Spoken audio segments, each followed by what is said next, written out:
The night air hung heavy with the scent of summer rain that never came, a stifling humidity that clung to the skin like an unwelcome embrace. In the quiet suburb of Willow Creek, where manicured lawns stretched like green carpets under streetlights, a single house stood out, not for its grandeur but for the man who called it home. Marcus Thompson, a figure of quiet determination, had finally settled into what he hoped would be a sanctuary after years of relentless striving. But on that fateful evening, as the clock ticked past midnight, the first whispers of smoke curled through the vents, insidious and silent. At first, Marcus dismissed it as a trick of his exhausted mind, the remnants of a long day lingering like fog. He had been reviewing case files in his study, the glow of his laptop casting shadows on walls adorned with family photos, images of his parents, who had fought through the civil rights era, their faces etched with the same resilience he now carried. But the acrid smell grew stronger, pulling him from his chair.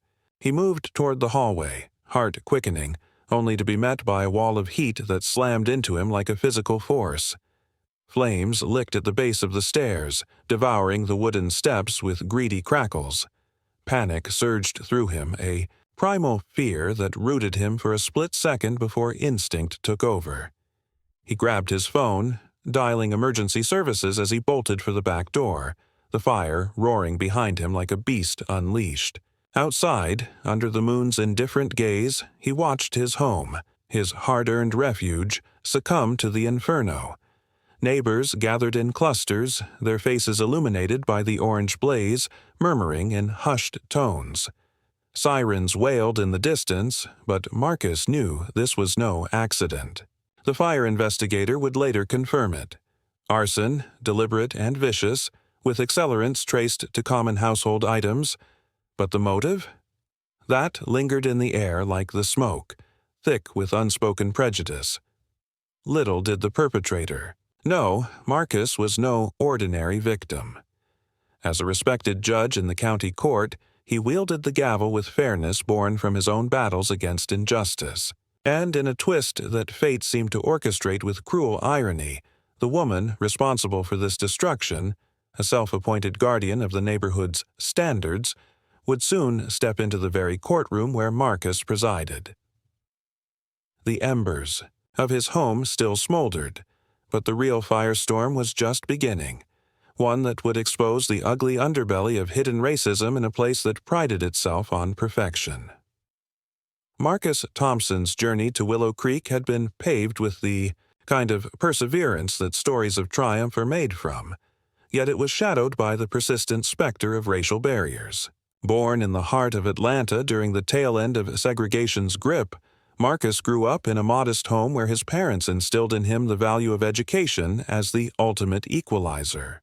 His father, a factory worker who had marched alongside. Civil rights icons often recounted tales of resilience amid adversity, while his mother, a schoolteacher, drilled into him the importance of justice, not just as a concept, but as a calling. Marcus absorbed these lessons like soil taking in rain, channeling them into academic excellence that earned him scholarships through college and law school. By his mid-40s, Marcus had risen to become a district court judge, known for his measured demeanor and unwavering commitment to equity.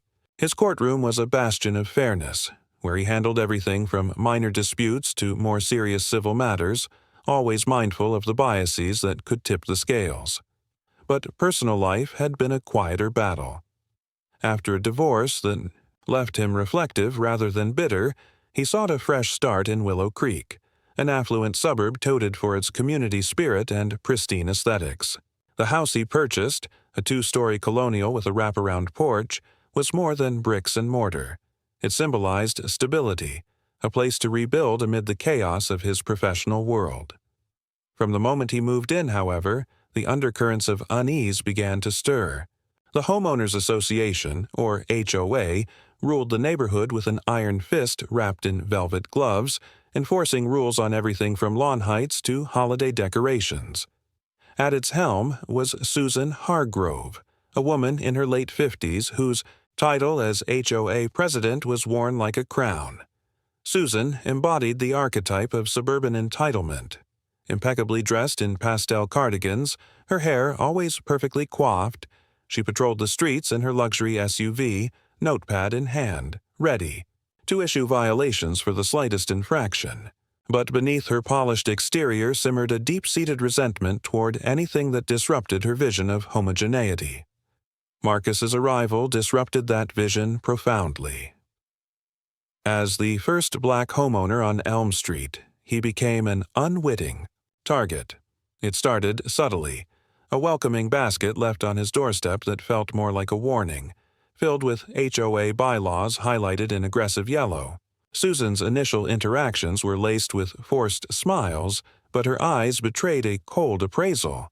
She commented on his urban landscaping choices, suggesting they didn't align with the neighborhood's traditional style, code words that Marcus recognized all too well from his years on the bench. He brushed it off at first, focusing on settling in, planting a garden that honored his heritage with vibrant flowers native to the South. Yet Susan's scrutiny intensified. She rallied other residents through whispered conversations at block parties, painting Marcus as an outsider who threatened property values.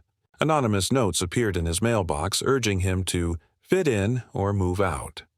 Marcus, ever the professional, documented everything, sensing the escalation but hoping reason would prevail.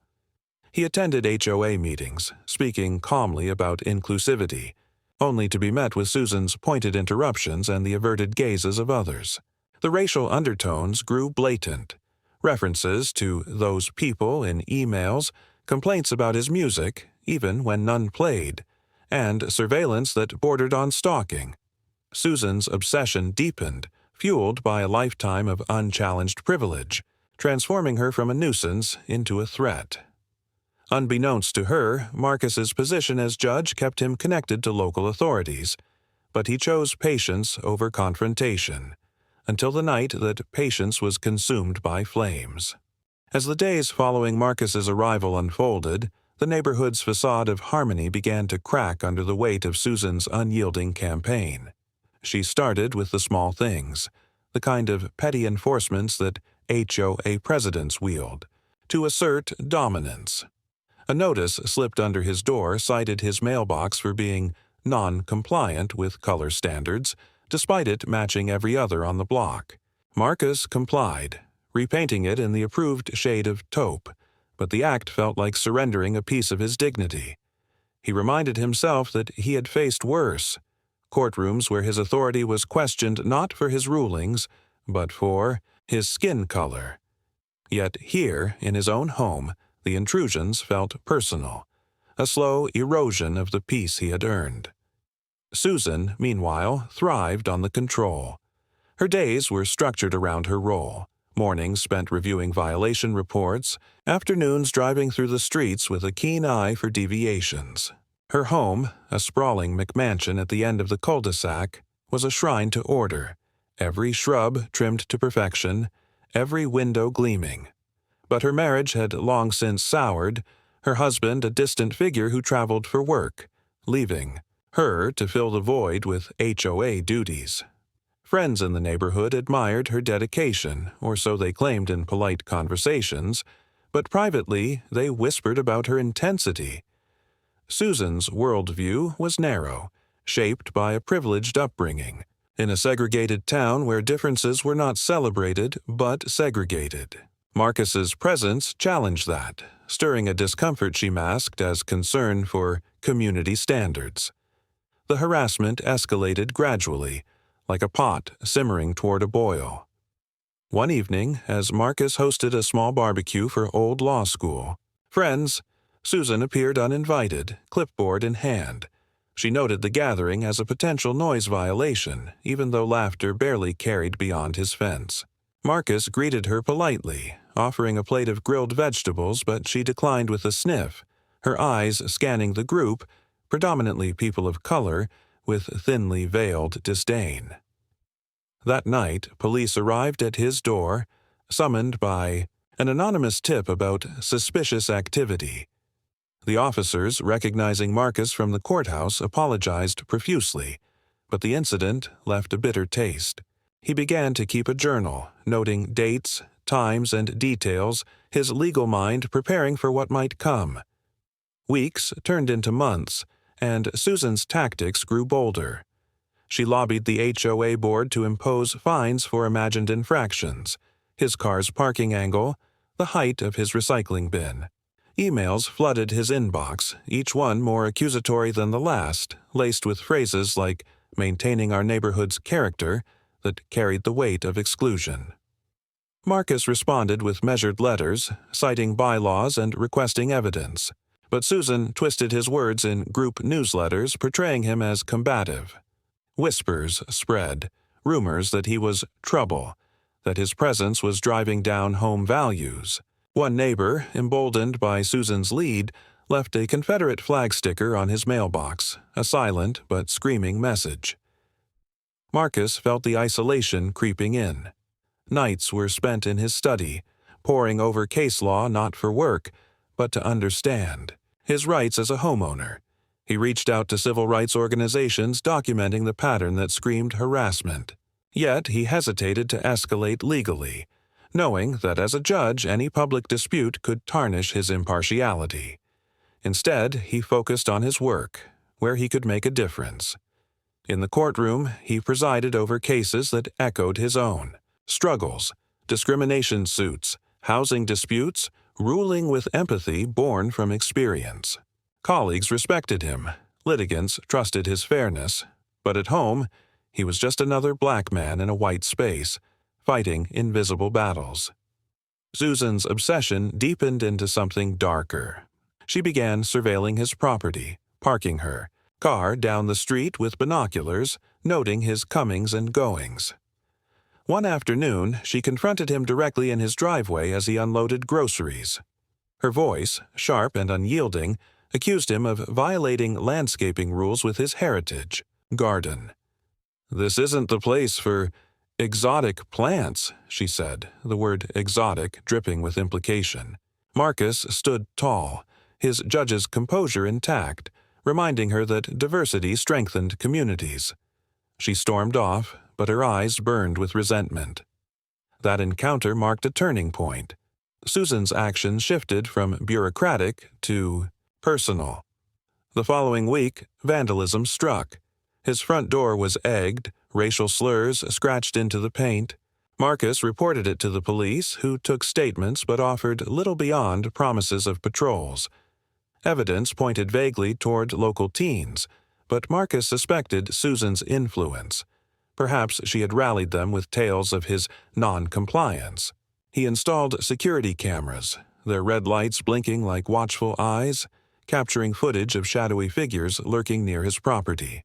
One clip showed a woman resembling Susan walking past at odd hours, her face obscured but her gait familiar. As fall approached, the pressure mounted. Susan organized a petition to amend HOA rules, proposing stricter vetting for new residents. Code for exclusion. At the meeting, Marcus spoke against it, his voice steady as he drew parallels to historical redlining. The room grew tense, some residents shifting uncomfortably, others nodding in reluctant agreement. Susan countered with veiled accusations, claiming his opposition proved he didn't belong. The petition failed by a narrow margin, but the victory felt hollow. Marcus knew he had made an enemy for life. In the quiet moments, Marcus reflected on his parents' stories, the sit-ins, the marches, the quiet dignity in the face of hate. He drew strength from them, but the toll was evident. Sleepless nights, a constant vigilance that drained his energy. Friends urged him to move, but he refused. This was his home, his stand. Unbeknownst to him, Susan's frustration boiled over. She researched his background, discovering his judicial role but dismissed it as irrelevant. After all, in her mind, he was still an intruder. The escalation peaked on a crisp autumn evening. Marcus was away at a legal conference, his house empty under the stars.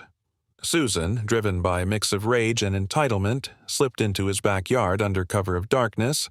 She had planned it meticulously. Gloves, accelerants from her garage, a path through the woods to avoid cameras.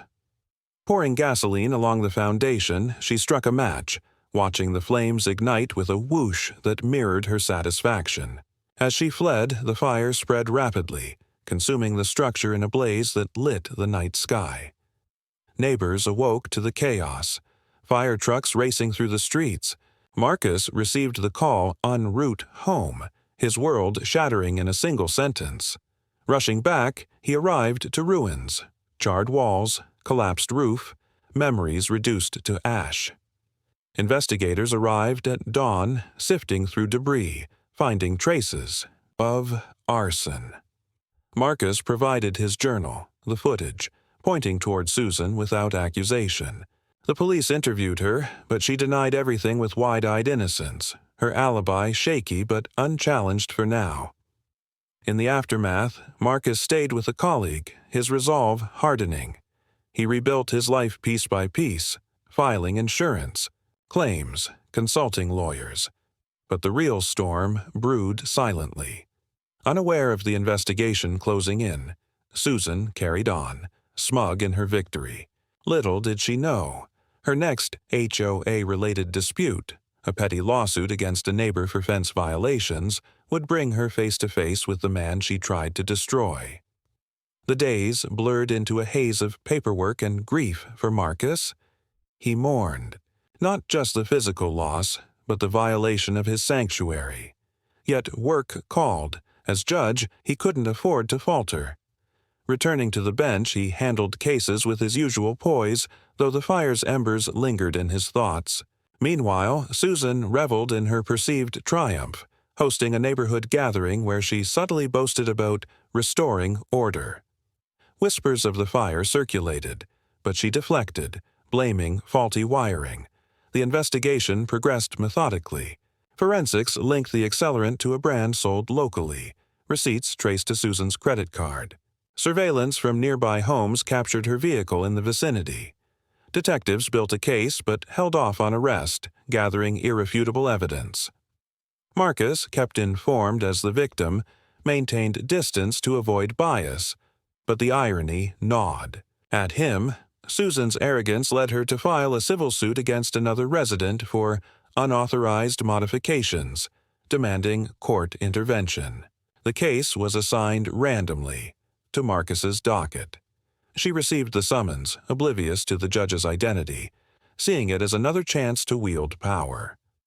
As the court date approached, tension simmered. Marcus reviewed the file, recognizing Susan's name, a chill running through him. Ethics demanded recusal if conflicted, but this was unrelated to the arson. Yet, he decided to proceed, alerting superiors to the potential issue. The stage was set for confrontation, the air thick with impending justice. On the eve of the hearing, Marcus visited the ruins of his home, standing amid the ashes. The scent of char lingered, a reminder of hate's destructiveness. He vowed, silent, resolve. This would not break him. Susan, meanwhile, prepared her arguments, confident in her righteousness, unaware that the flames she ignited would soon consume her world. The rising tide of events reached its crest, each wave building on the last, drawing the characters toward an inevitable collision where prejudice would meet its reckoning. Marcus's days post-fire were a whirlwind of reconstruction. He met with architects, sketching plans for a new home that would rise stronger, incorporating elements of his heritage, perhaps a porch swing like his grandmother's, symbolizing endurance. But the emotional scars ran deep. Nightmares of flames haunted his sleep, echoes of his parents' warnings about persistent racism. Susan, sensing no immediate repercussions, doubled down on her HOA reign. She issued more violations, targeting minorities subtly, her actions a microcosm of systemic bias. One evening, she confided in a close friend over wine, hinting at her role in the fire without admission, laughing it off as necessary housekeeping. The friend, uneasy, distanced herself, but said nothing. Investigators, meanwhile, pieced together digital trails. Susan's searches for arson methods on her browser history, deleted but recoverable. A witness came forward, a delivery driver who saw her near Marcus's home that night.